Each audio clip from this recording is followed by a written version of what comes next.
Hello，各位亞馬遜賣家，大家好。大家有冇留意到喺我哋嘅廣告 account 裏邊，其實每一個廣告活動底下都會有個選項欄裏邊咧，就有標示住呢個 bid adjustment，即係出價調整嘅功能喺嗰度嘅。大家其實有冇深入研究過，到底嗰個出價嘅調整裏邊嗰個百分比，其實個作用係咩咧？係幫到我哋啲廣告活動啲咩咧？而大家亦都有冇去認真研究過，其實裏邊我哋去調整嗰啲出價嘅百分比，其實可以對於我哋嘅廣告活動成個結構影響係可以非常之大。咁其實喺幾日前咧，就有一位觀眾咧就有提問到咧，就話到底佢嗰個用法係點啊？作用喺邊啊？咁佢自己本身咧喺度 run 緊啲廣告嘅時候咧，其實佢都入邊調整嗰啲百分比，但係佢就話咧唔知點解教嚟教去都冇乜用，其實都唔知個作用喺邊。咁今日咧就詳細同大家解釋下，到底呢個 bid adjustment 呢個功能佢本身嗰個原意嗰個作用係喺邊度？咁而呢一個調整嘅過程裏邊又點樣會影響到我哋成個廣告活動嘅結構？大家記得睇到最後，同埋而家即刻俾個 like 支持一下啦！大家好，我係 Wing Lam，喺紐約由2016年開始做電商，創立自己嘅品牌，喺亞馬遜上銷售自己嘅產品，一路到而家。隨住電商業務急速成長，今時今日電商嘅業務已經佔據咗零售市場嘅大部分銷售。各位外貿公司、工廠老闆或者係有意拓展北美市場嘅你，只要你有好嘅產品，我哋都可以幫你將產品推送去到亞馬遜北美市場，俾買家去購買。歡迎大家 scan 個 QR code 或者到訪我哋嘅網站 sellerscaleup.com 同我哋聯繫，獲取免費嘅諮詢服務。多謝。咁如果大家想清楚了解到佢真正嘅用法咧，其實咧就首先就需要咧去了解一下到底成個廣告嘅架構係點嘅。首先大家如果係喺亞馬遜上高有落過廣告嘅，你就應該會知道啦。我哋首先就會創建一個廣告活動啦。咁創建完廣告活動之後咧，假設我哋就去投放某一個我哋自己嘅產品去打廣告啦。然之後我哋揀咗 targeting 啦，就即係我哋點樣去投放嘅廣告之後咧，咁咧就會咧我哋就會有幾個選項嘅。首先就係出價啦，就即係個 bid 啦，我哋要設定一個我哋出嘅價錢啦，為我哋嘅廣告投放出一個價啦。咁然之後咧就會有一個 bidding strategy，就即係我哋到底我哋個出價策略係咩啦？出價策略咧就係可以係up and down 啦，算法就根據當前形勢咧，就去幫你自動調整個廣告調高或者調低啦，或者 down only 啦，即係僅降低啦，即係無論係咩情況都好，你嗰個出價咧就只會係俾你個出價個廣告咧投放出去嘅時候咧，就只會係俾你出嘅價錢低或者一樣啦，又或者 fixed bid 啦，就即係唔理係基於咩情況底下，我個廣告活動咧投放出去咧就 fix 死係一個 price 嚟嘅，一個價錢嚟嘅，唔會加亦都唔會減。首先咧，大家就要先明白呢兩大前提先。第一，最緊要影響到我哋廣告活動咧就係 bid 啦，然之後咧就係嗰個 bidding strategy 啦，然之後咧就最後先至係我哋今日重點要講嘅 bid adjustment， 亦即係我哋嗰個廣告投放出去嘅時候，到底會落入去亞馬遜呢個頁面裏邊嘅邊一啲位置，從而我哋根據嗰個數據咧就去調整我哋嗰個 bid adjustment 嗰個百分比，就盡量將一啲位置表現好嘅位置咧就放大，表現唔好嘅位置咧嗰個投放嘅數量嘅次數咧就縮細嘅。咁呢個咧就係基本嗰個概念。咁基本上喺亞馬遜廣告入邊咧，如果喺位置呢個層面上高嚟講咧，咁就可以分為三大類嘅。我哋可以睇到熒光幕啦，就係 top of search 啦，然之後咧就係 west of search 啦，同埋 portal pages。咁我哋亦都要了解到一樣嘢，就係呢三個類別嘅位置到底係咩回事啦。咁 top of search 嚟講咧，就絕對咧就係呢個搜索購物頁面嘅第一頁啦。咁亦都係我哋作為買家好渴求、好渴望去爭奪嘅位置啦。咁由於呢個平台上高咧，咁購物嘅頁面就可以有好多嘅。咁但係第一頁咧就永遠都係得一頁嘅啫。咁所以位置係非常之有限嘅。咁亦都係因為咁嘅原因咧，所以咧嗰個一般嚟講咧，嗰個可以展示到嘅數量咧就會比較低。除非大家出個 bid 咧就好高之餘咧，再適度去調整你嘅 bidding strategy 啦，同埋你嗰個 placement 嘅。咁然之後咧，第二個就係 west of search 啦，同埋 portal pages 啦。我自己個人咧就會將呢兩個位置就會理解為同一樣嘢嚟嘅。點解咧？因為portal pages 咧咁就同埋 west of search 咧嚟講咧，咁 west of search 咧就首先一個買家去咗平台上高去搜索產品嘅時候，除咗第一頁之外，仲可以有2、3、4、5、6、7、8，甚至乎過百頁嘅頁面。咁所以基本上咧 west of search 嚟講咧，嗰個展示嘅位置咧係對於單一個買家嚟講可以話係無限大嘅。咁而 portal pages 嚟講咧，就係將你嗰個廣告咧就係投放咗喺你嘅競爭對手啦，或者甚至乎你自己產品個頁面上高。咁產品就得一個，咁但係喺嗰個產品嘅頁面底下咧，就亦都可以有好多廣告展示出嚟嘅。一般起碼有10個、20個咁上下啦。咁所以咧，相對性嚟講咧，嗰個位置嘅空間就亦都係闊好多嘅，直頭。咁喺咁嘅前提底下咧，我哋可以理解到一樣嘢就係 top for search 呢一啲位置咧，嗰個位置係有限嘅。咁而其餘兩個咧，嗰個位置咧，基本上對於單一一個 seller 或者產品嚟講咧，就可以係無限大嘅。咁但係咁理解到呢一個原則底下之後咧，我哋就再可以繼續去分析啦。咁其實喺亞馬遜廣告呢一個架構入邊咧，咁我哋就可以理解為係好似一個拍賣場咁樣樣。咁當然啦，我哋會見到有好多關鍵詞啊，好多 bid 啊等等啦。咁有平嘅可能可以幾毫子啦，貴嘅可能去到10蚊、8蚊美金計啊，講緊一個 click 亦都有啦。咁作為賣家嘅我哋，咁基本上我哋就可以當亞馬遜廣告呢一個架構咧，就好似一個拍賣會咁樣樣啦。咁我哋作為 seller，今日我哋進入咗呢個拍賣嘅會場，咁我哋可以假設呢一個會場其實好大嘅，係一個100層樓高嘅大廈裏邊，每一層都會有好幾間房，而每一間房都係一個拍賣會嚟嘅。咁今日我哋就進入咗去呢個 building 入邊，咁我哋就要為我哋自己嘅產品去出價，去落廣告，去出價。我哋就去話俾亞馬遜聽，我哋今日咧就有個咁嘅產品，我哋咧就願意為我哋嘅產品咧出幾多價錢去爭奪一個展示嘅位置。我哋可以理解咁樣理解啦。咁基本上其實成個廣告咧，如果要講好深入嘅話，其實就真係可以講好多個鐘。咁但係簡單啲嚟睇啦，咁其實本身打廣告咧，我哋除咗睇自己個廣告架構之外咧，我哋都要理解一下、了解一下自己個產品本身喺平台嘅定位啦，同埋自己嘅產品去到咩嘅位置啦，嗰個 ranking 去到邊咧，咁我哋去落廣告先至可以幫我哋個廣告效率最大化嘅。咁一般嚟講咧，我哋都可以分3個層級啦，中位數以下啦，嘅產品啦或者賣家啦，中位數嘅賣家啦，同埋高端 top seller 嘅賣家啦。咁喺咁嘅情況底下咧，其實我哋可以再進一步了解嘅咧，就係基本上大家可能如果有用到啲第三方軟件啊，例如呢個 Helium 10啊、賣家精靈啊等等嗰啲咧，去睇人哋啲產品咧，就會睇到點解嗰啲 top seller啲效率可以咁高啊，廣告效率又咁高啊？點解人哋使少啲錢，好少錢就可以做到好多生意啊？咁自己又未必可以係咁樣咧。咁其實咧，本身大家嘅產品喺平台上高嘅定位咧，都會有起到一定嘅嗰個作用同埋分別嘅。咁anyway 轉得太過深入都無謂啦，無謂嘥大家時間。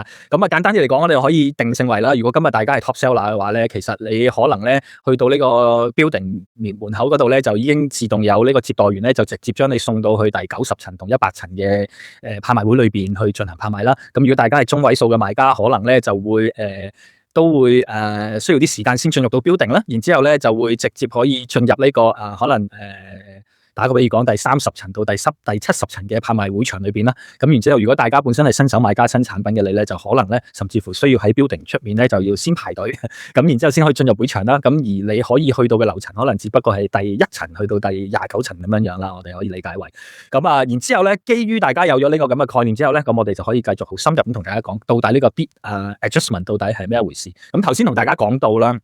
咁我哋個廣告喺呢個亞馬遜頁面上高去展示出嚟咧，其實我哋就係得3個位置嘅啫 ，Top of Search 啦、West of Search 啦，同埋 Portal Pages。咁然之後咧，我哋亦都理解到啦，喺用呢個 bid adjustment 之前，我哋先要了解，其實首先我哋嗰個 bid 第一個我哋出個出價咧，其實就可以當係我哋入去 building 嘅入場券，你就要先話到俾亞馬遜聽，你而家出幾多你個門票，你出幾多錢去買嗰張門票先。咁然之後咧。第二咧，我哋就要再去設定我哋個 bidding strategy 啦，就係你話埋俾亞馬遜聽。喺某一啲情況底下，喂，如果而家有機會，你明明喺第50層，但係如果而家有機會可以俾你上到第70層，你願唔願意加錢？你願意即刻帶你上去咁樣嘅意思啦。如果你唔願意咧，就永遠停留。你 fix price 嘅話咧，咁你就永遠喺第50層裏邊去進行呢個競投活動啦。咁然之後，如果你係單 only 嘅話咧，咁你就可能喺第30層同第50層之間遊走啦，咁樣樣啦。咁然之後咧，到咗最後咧，就先至去呢個 bid adjustment 裏邊去調整我哋嘅百分比，就即係我哋喺同一個層數裏邊。可能有3間房，一間係 Top of Search， 一間係 West of Search， 另外一間就係 Portal Pages。咁我哋就喺同一個樓層裏邊咧，就喺呢3間房裏邊去遊走。到底邊一間房係會對於我哋最有利嘅，我哋就衝入去嗰間房，然之後瘋狂去競投咁嘅意思。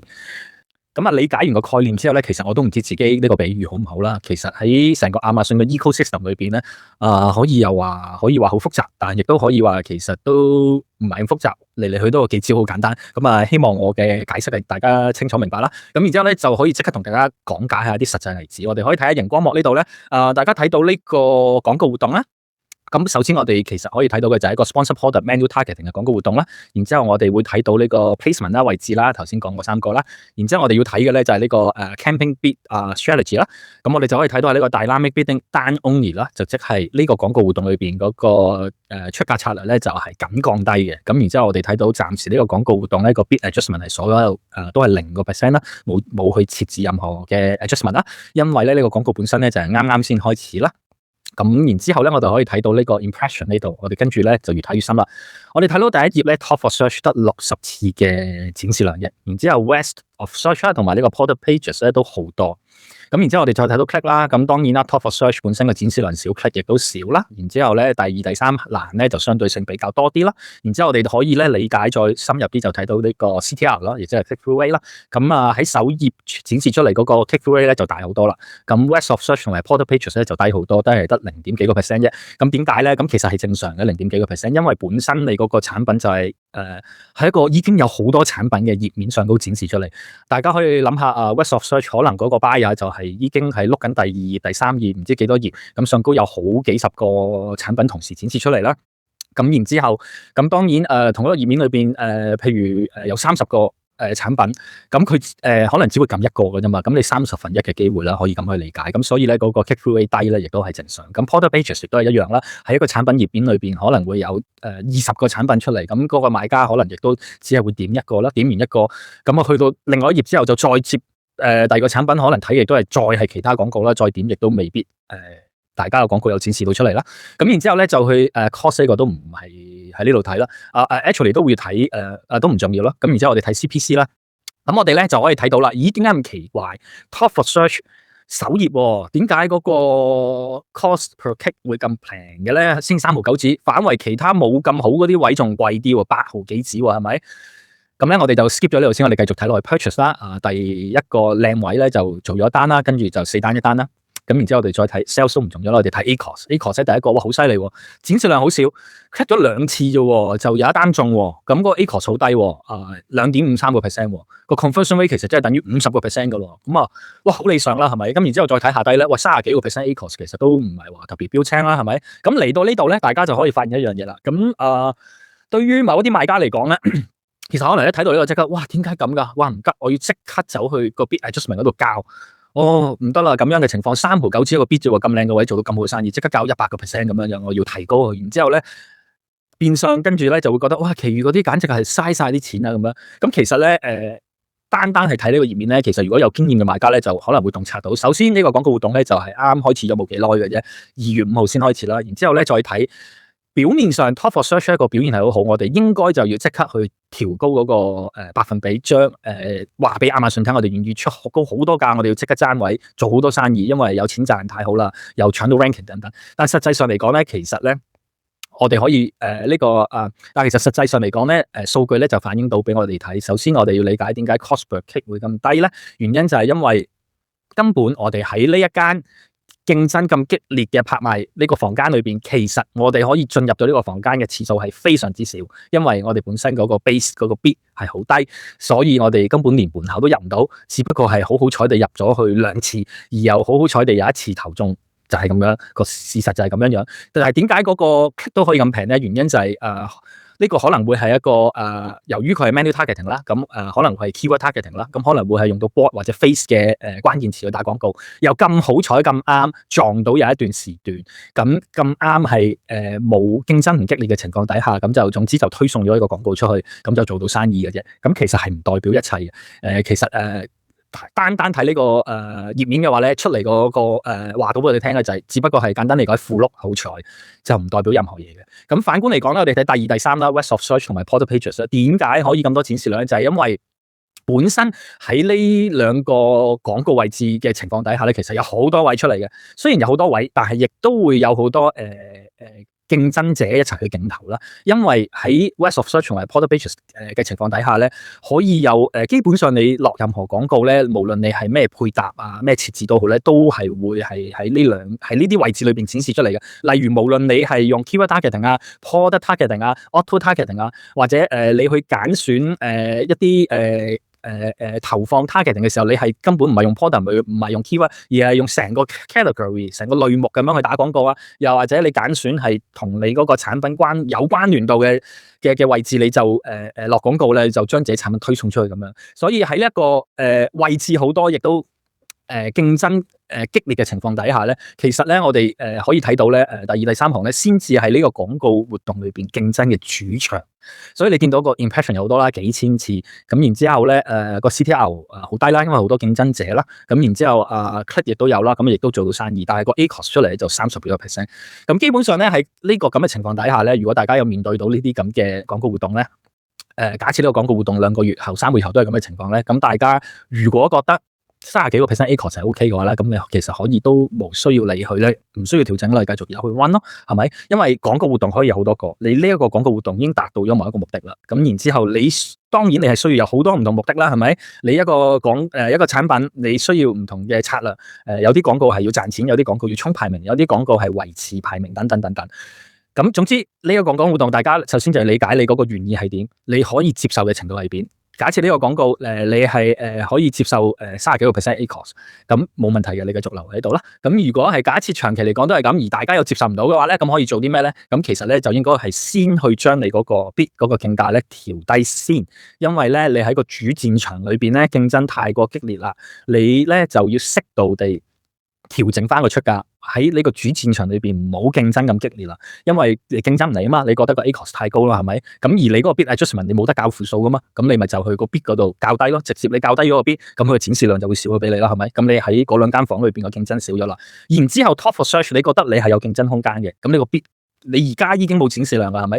咁你較低呢個 bid，你更加冇展示量。咁但係你就喺呢個 bid adjustment 嗰度去調整啦。咁假設如果呢個廣告活動本身嗰個 bid 咧係9毫子咁計啦，咁你咪將佢較低可能8毫子啊、7毫子咁樣咯。咁你第二、第三欄West of Search 同埋 Product Pages 咧就會降低咗個展示量。咁啊 ACoS 係咪可以相對降低咧？未知㗎。咁但係咧，咁你嗰個成個廣告結構就去調整咗佢先。嗰個使嘅錢個百分比調整咗啦，你騰空咗啲預算出嚟咧，就去 Top for Search 嗰度，你較低原本9毫子嘅 bid， 你較低係7毫子，然之後咧你就可以出擊啦。bid adjustment 呢度 Top for Search 你可以，如果大家係進取啲嘅，你可以50%、70%即刻加上去；如果大家想慢慢觀察嘅，你就20%，然之後起跳再10% 帶上去，然之後咁樣去調整。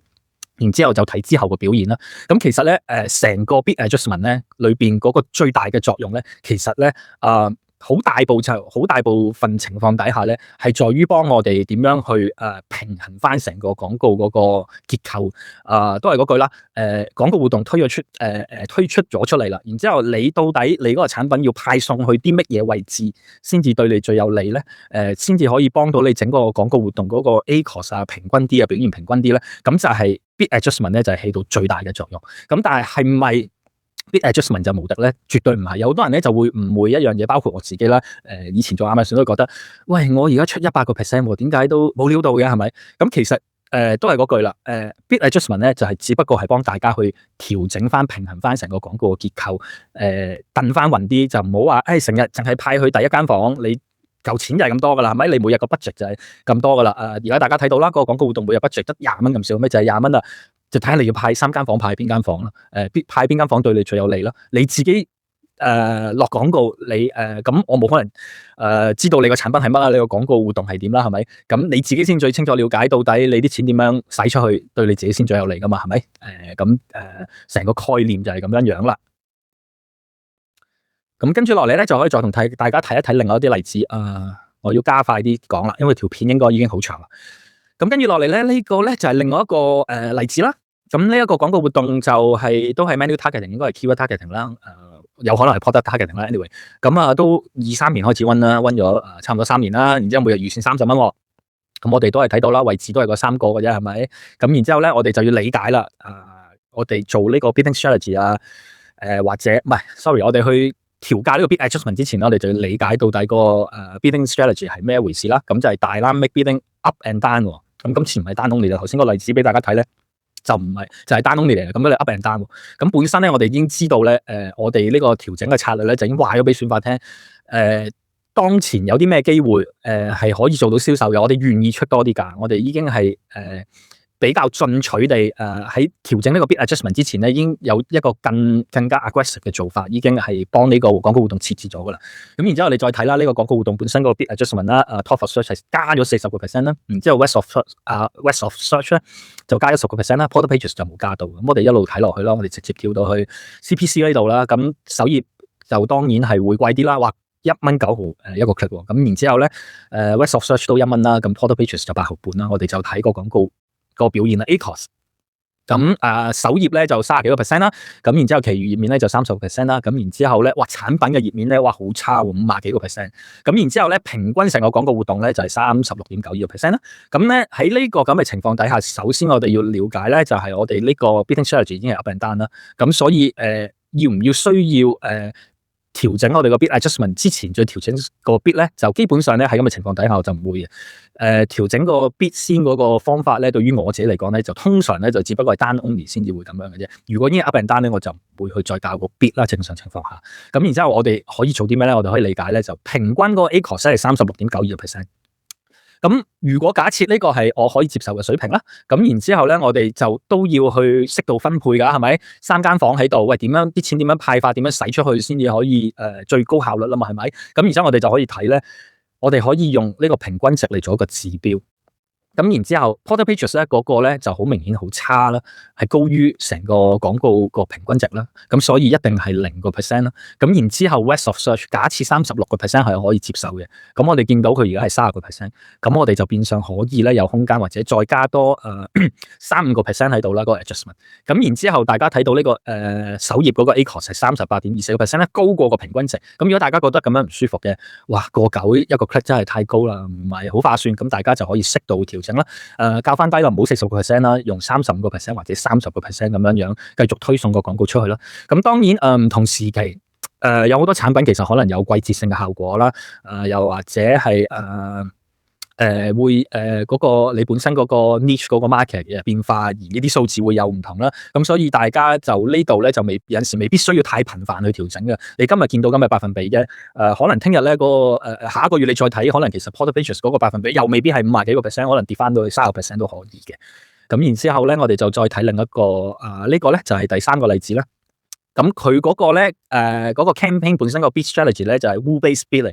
咁到咗呢啲咁嘅層面嘅廣告活動咧，就更加咧大家要小心，唔好立亂去調整啦。因為本身咧就已經話咗俾算法聽，我已經 set 咗個 ROAS 嘅意思咧就即係你每使1蚊可以收得幾多錢翻嚟啦。咁本身 rule-based 嘅 bidding 咧就已經話俾算法聽，只要 keep 到某一個 ROAS 嘅話咧，個廣告就無限量繼續推送出去嘅。咁所以你嗰個 bid 咧一定唔會去調整啦。你調整咗之後嘅話咧，會搞亂晒成個廣告嘅結構嘅。咁然之後我哋就可以睇到啦 ，bid adjustment 呢度，喂首頁我哋俾咗70%喎，咁然之後其餘面就10% 啦，產品頁面咧就0%。咁我哋可以睇到CPC 呢度啦，首頁當然係貴啦，俾到1蚊3毫6，係喺其他嘅位置3倍嘅價錢係咪？咁然之後我哋睇個效率啦 ，ACOS 呢度我睇到，雖然俾咗好貴嗰個 click，但係咧嗰個 ACOS 都 OK 22%，咁其他咧就16啦，同埋23%啦，咁平均成個廣告咧都係21%，咁大家就可以長期觀察啦。如果有呢啲咁嘅廣告活動，如果基本上3個位置個 ACOS 都係喺呢個平均值度游走，咁大家就可以唔需要理佢咯，由佢繼續 run 啦。因為又係嗰句啦，唔同嘅產品可能會有供應需求，會因應季節性而調整啦。咁當然亦都你嘅競爭對手嘅嘅策略，亦都可能會對你個產品有影響嘅等等啦。咁呢啲大家都需要考慮埋入邊啦。咁如果喺單喺呢個廣告裏邊，如果大家係真係一定要做調整嘅話，我哋就可以睇到其餘頁面 rest of search 呢度咧，咁啊偏低喎。咁大家可能可以由10% 校到去20% 咁樣啦。咁嚟緊，大家可以睇到另一個例子啦。呢個有一例子就係出價係咁降低啦，然之後我會睇到 bid adjustment 呢度30%，咦？但係亞馬遜建議80%喎，咩一回事咧？我哋繼續睇落去先。咁 CPC 呢度咧，首頁咧就8毫子啦，其餘頁面就6.9啊、6.7咁樣啦。咁 ACOS 咧29.20%。咁我唔知道對於大家嚟講係 O 唔 OK 啦，對於我嚟講 OK 啦。咁然之後，其餘嗰啲咧就其餘面就30%，哇！但係 portal pages 好差喎，60幾個 percent 喎，點解咧？咁樣嘅情況底下，咁我哋可以睇到啦，亞馬遜咧就建議你 recommended 你加到去80% 咯。咁呢一個咧，亞馬遜建議咧有好有唔好。當然佢嘅參考成分係好高嘅，因為冇人比算法更加清楚啊，係咪？即使個產品係我哋都好，個廣告活動係我哋自己都好，我哋自己好清楚。咁但係當然我哋冇可能勝過個算法佢個系統噶嘛，係咪？咁但係佢有咁嘅建議底下，叫你一加到80%。如果係咁嘅情況底下咧，可能你個 bid 咧就會去到個半啊、個6、個7嗰啲咁嘅水平啦。咁如果係咁嘅情況咧，咁大家要考慮一個因素，首先就係你去到咁高嘅競價咧，你個競價提高到咁高嘅時候，到底你個產品有冇咁嘅能力去承托到嗰啲流量？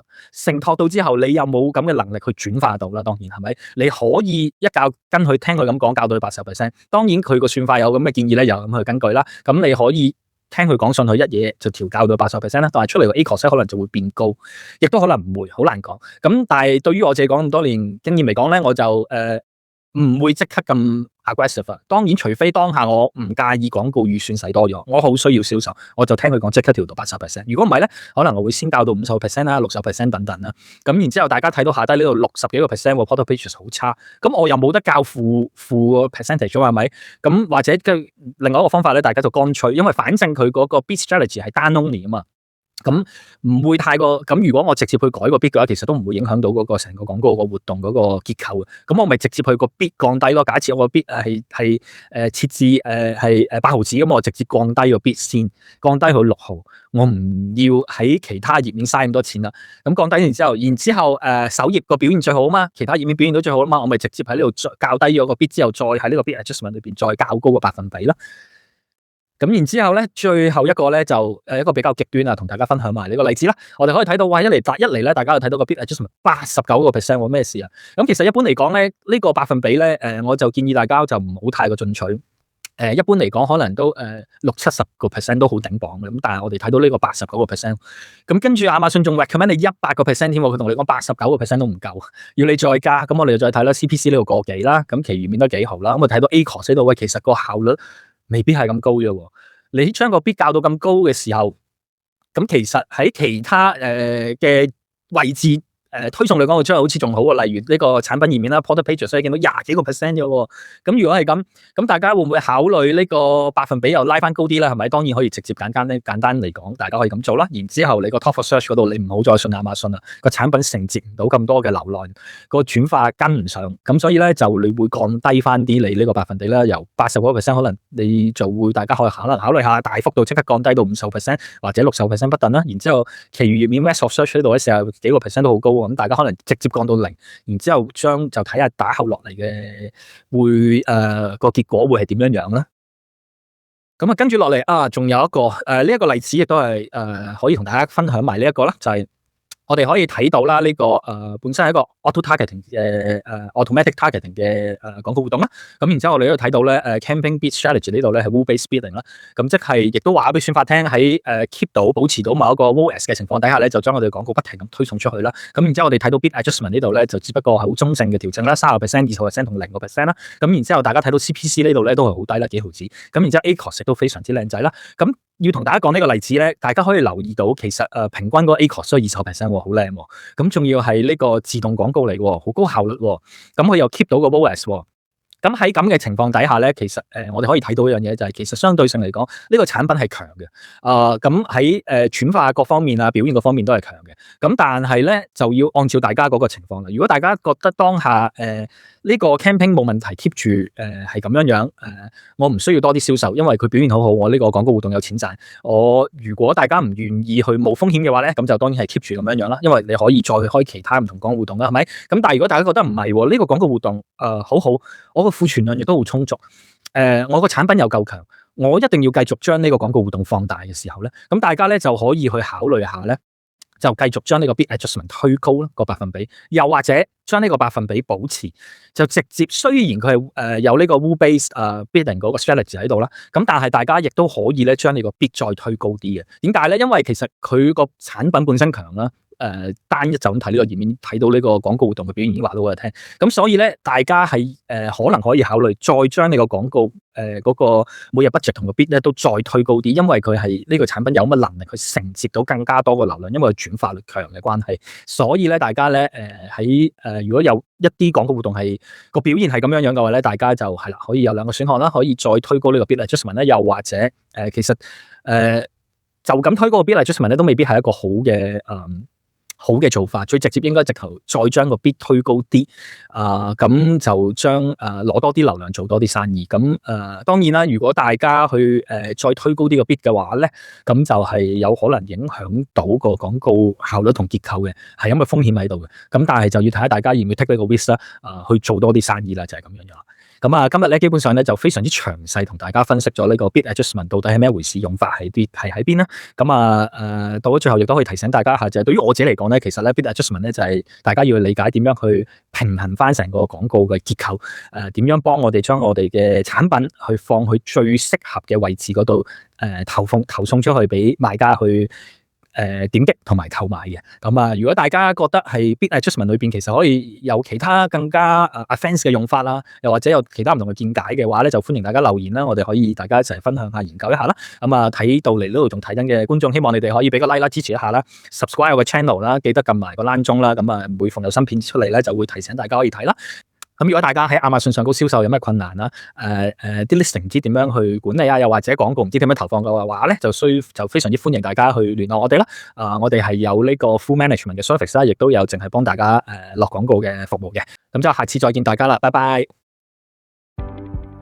提一提大家，我哋係有提供亞馬遜廣告嘅管理服務。如果大家覺得要喺亞馬遜上高落精準廣告有困難，又或者企業想繼續拓展公司業務，我同我團隊8年嘅經驗，絕對可以幫到你。Seller Scale Up 係亞馬遜廣告驗證嘅合作夥伴，我相信我哋嘅經驗可以幫助你嘅業務節節上升。快啲同我哋聯繫啦！